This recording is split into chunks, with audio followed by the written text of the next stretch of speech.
Dear students, hope you are enjoying these e-learning lessons. Many of you may be great readers of short stories and short novels. You may have different tastes of stories. Some like adventure stories, some like horror stories, but many of you may have great interest in kidnapping stories. Our new lesson is about a kidnapping story of a boy. The Ransom of Red Chief. It is a short funny story of two men who kidnap, and demand a ransom for, a wealthy Alabamian son. But to their surprise the boy actually starts to enjoy his kidnappers. The little boy in this story is a challenge the kidnappers cannot handle. Calling himself Red Chief, the boy proceeds to drive his kidnappers to entertainment with his merciless chat and malicious mischiefs. Eventually, the men are driven crazy by the boy's wild and manic behavior, and they pay the boy's father to take him back. Introduction of the author. William Sidney Porter, 1862–1910, better known by his pen name O. Henry, was an American short story writer. His short stories are known for their playful and witty content, and their unexpected or surprise ending. The Ransom of Red Chief is a brilliant example of O. Henry's use of a plot twist and humor. Main characters of the story. Bill Driscoll, kidnapper. Sam, kidnapper, the narrator of the story. Ebenezer Dorset, prominent and wealthy citizen. A boy of 10 years old, son of Ebenezer Dorset and liked to be called Red Chief. Setting of the story. Summit, a small town in Alabama.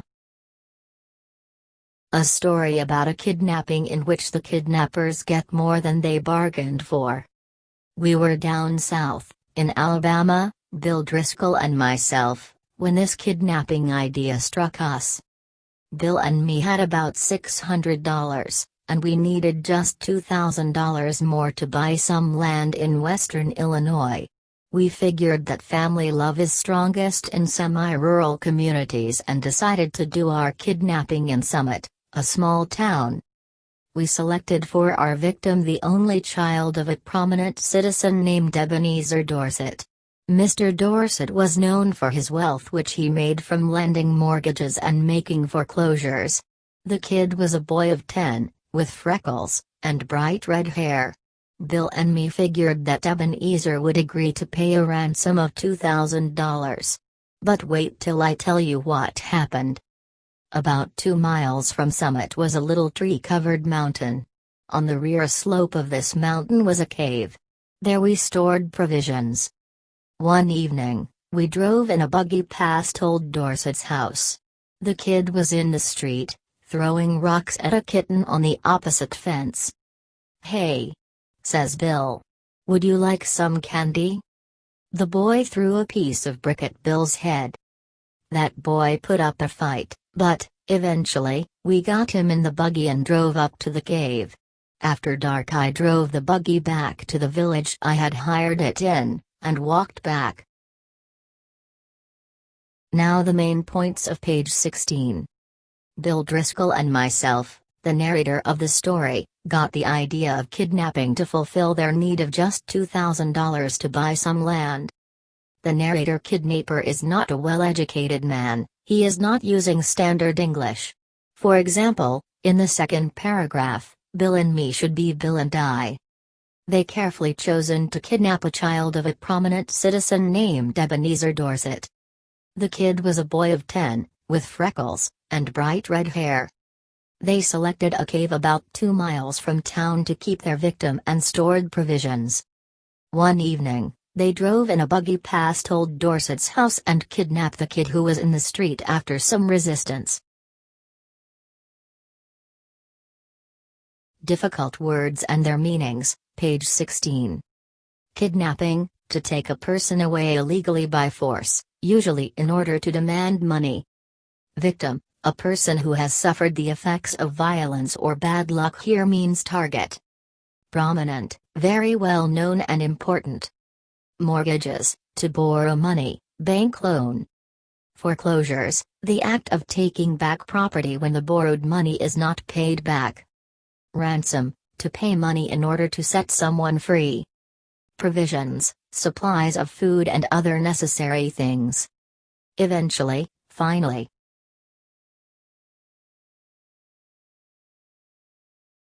Now listen the reading of page 17. Bill was examining and treating the scratches and bruises on his face and legs. There was a fire burning in the cave, and the boy was sitting by it, with 2 buzzard tail feathers stuck in his red hair. He points a stick at me, and says, "Ha! Cursed paleface, do you dare to enter Red Chief's camp?" "He's all right now," says Bill. "We're playing Red Indian. I'm old Hank, Red Chief's captive, and I'm to be scalped at daybreak. Ouch! That kid can kick hard." That boy seemed very happy. The fun of camping out had made him forget that he was a captive. He immediately named me Snake A, the spy, and announced that I was to meet my end the next day. Then we had supper, and he filled his mouth full of meat, bread, and gravy, and talked. His speech went something like this. "I never camped out before, it's fun, but I had a pet once, and I was 9 last birthday. Are there real Red Indians in these woods? I want some more gravy. Do the moving trees make the wind blow? We had 5 puppies. What makes your nose so red, Hank? My father has lots of money. Are the stars hot? Do oxen make any noise? Why are oranges round? A parrot can talk, but a monkey or a fish can't." Main points of the reading, page 17. The kidnappers have picked a difficult victim as he throws a rock at Bill's head when they kidnap him. The 2 kidnappers didn't get proper information about their hunt. We learn that the boy talks a lot. He is violent, having terrible behavior, and has a great imagination. Besides, he likes camping. Instead of worrying about his kidnapping, he plays a game in which he imagines he is a Red Indian. Difficult words and their meanings, page 17. Scratches, to cut or damage slightly the surface of your skin. Bruises, an injury or mark where the skin has not been broken but is darker in color, often as a result of being hit by something. Buzzard tail feathers, the feathers of a North American vulture. Captive, a prisoner. Scalped, to cut off the scalp of someone. Gravy, a sauce made from meat juices, often mixed with flour. Dear students, hope you are enjoying the story.